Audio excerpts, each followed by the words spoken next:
Greetings, YouTubians, and welcome back to Wayne Sharp World, where today we are taking a look at a new one coming out of Best Tech, and this one here is quite different.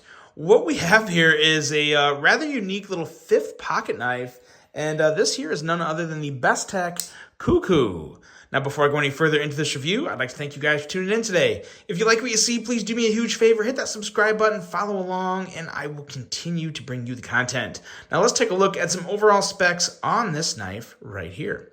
We have an overall length coming in at 5.47 inches with a blade length of 2.2 inches and a blade thickness of 118 thousandths. Blade material on this guy, 14C28N. Never a bad thing to see on a budget knife, with a single edge dagger for a blade shape, which is rather unique in its own right, but you also barely ever see this on a small knife. I don't know if I can ever recall seeing a single edge dagger on a small little fifth pocket knife like this. So quite different. We have a flat grind for the blade grind and a handle length of 3.27 inches with some G10 for the handle material, but please keep in mind there are also some aluminum options as well as an Ultima option, and I think there may even be a micarta option out there.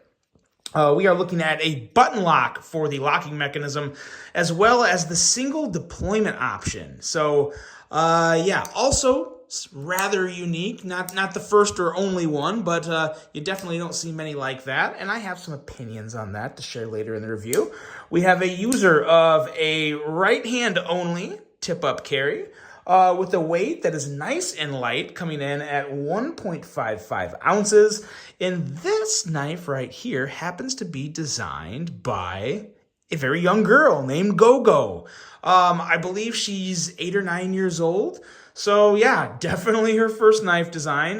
This came from her inspiration, or inspired by her love for bugs. So I can definitely see kind of the bug inspiration here. Kind of looks like a beetle or a cricket or something in the back here. So pretty interesting story behind that. And she also had some help with this design by Ostap Hell. So he kind of helped, she came up with from what I heard, the initial concept, and then Ostap kind of helped tweak a little parts of it to make it a little more knife friendly. So pretty interesting collaboration design here. Excuse me. And we have a price coming in at $59.90, which is okay. I don't think it's the greatest deal in the world, but I think it's also pretty much in line for what a lot of small knives go for, in that $40 to $60 range. Especially for a knife coming out of Best Tech. They are one of the better budget knife manufacturers. And we'll do one quick size comparison because I have only one that you need to see, and I think that will answer questions for just about everybody. With one of my all-time favorite fifth pocket knives, the Civivi Baby Banter is actually a perfect size comparison for it in terms of length. So I will say, the Cuckoo is not as good as the Baby Banter, but in its defense, very few small knives are better than the Baby Banter. As a matter of fact, in my opinion, only one if you watch my, best fifth pocket knives video of all time. So we'll get that out of there. And, let's talk about this knife, because from a design concept, from a design standpoint, excuse me, I think it looks really nice. I think it's a really clean design, obviously very symmetrical. But there's a couple little things going on with it that I can't say I love.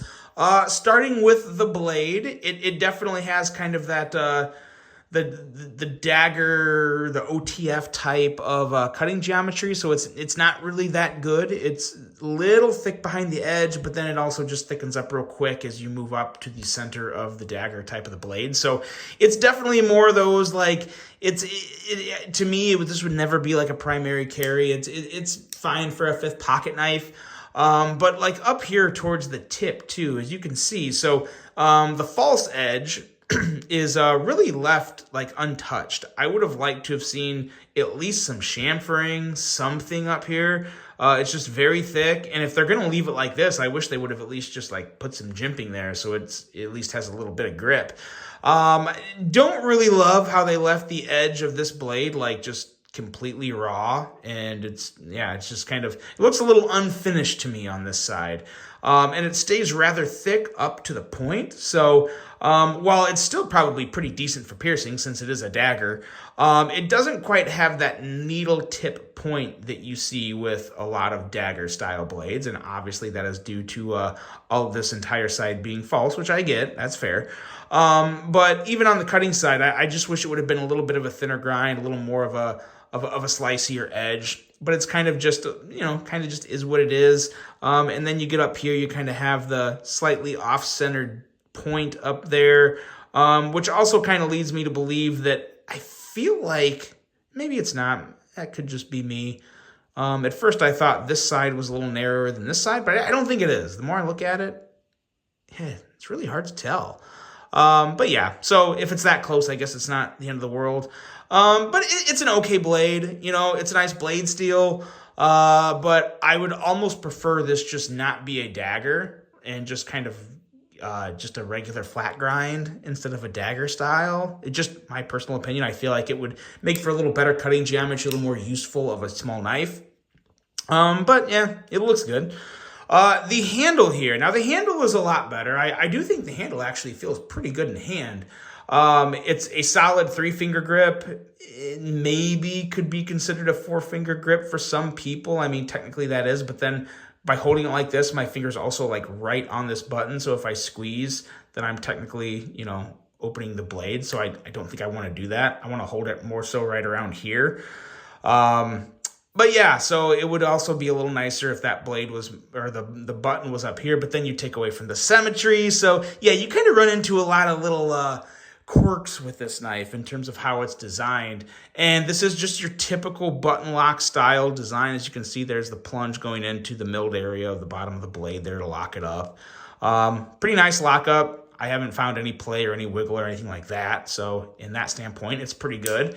And then just, yeah, the rest of the handle has, some nice milling to kind of, I think, mimic something like a bug's wings or something. But yeah, it looks pretty good.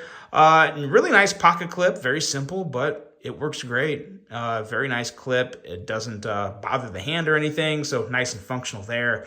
And then this whole button lock, this single button lock form of deployment. As you can see, it does have kind of a fidgety aspect to it.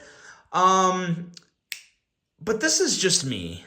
If there's one thing that I know I'm not a fan of personally, and I learned this from the Civivi Elementum button lock, is I don't like knives to where, like, while I do like button locks, I'm not a big fan of knives to where the sole method of deployment is the button lock. Unless we're talking automatics, that's completely different. But this is a manual knife.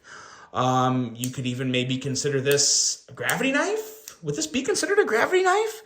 I feel like it maybe would be, because technically you have to use gravity to open it. It's not a flipper. It's more just like complete wrist in gravity. So I'm very curious. Does anyone else, would you happen to know the answer to that? I literally just thought of that during this review. I wonder if this is considered a gravity knife. But that aside, I would have liked to seen one more other type of deployment here. Something like a top flipper. A top flipper would have been really, really nice here. It would make it a little harder because the plunge, the milled area where the plunge goes into is at the very top. So maybe that would also, there's another little quirk, another little trick that would probably have been hard to work around. I'm sure they maybe have even thought of putting some type of top flipper up there, but you just can't due to the design. So you're left with this one single form of deployment, which is okay. Like I said, I don't love it myself. Let me know what you guys think. What do you think about single deployment knives with just a button lock, a manual button lock for the only form of deployment? I know some people really like that on the Elementum. I personally did not. I just didn't really enjoy it that much. And to be honest, I don't enjoy this one much more than that. Not because it's a bad knife. I think it's a pretty good looking knife. I love things that are symmetrical. It's very satisfying to my OCD, so I like that. I like that aspect of this. But in terms of just a knife that I would carry every day, it's really not my cup of tea. But if you are someone that likes, button locking knives with the only form of deployment being the button lock, and double-edged dagger or single-edged daggers and small knives, then this may be right up your alley. But yeah, I think it's just okay. I think it's just okay. It doesn't knock my socks off, doesn't really wow me too much, but it's also pretty cool that, first designed for a very young little girl that will hopefully continue to love knives as much as she does now and go after her dreams. But yeah, that's kind of just what this is. It's an okay little pocket knife. So let me know what you guys think of this one. I really hope you enjoyed this one. Hope you have a fantastic rest of your day.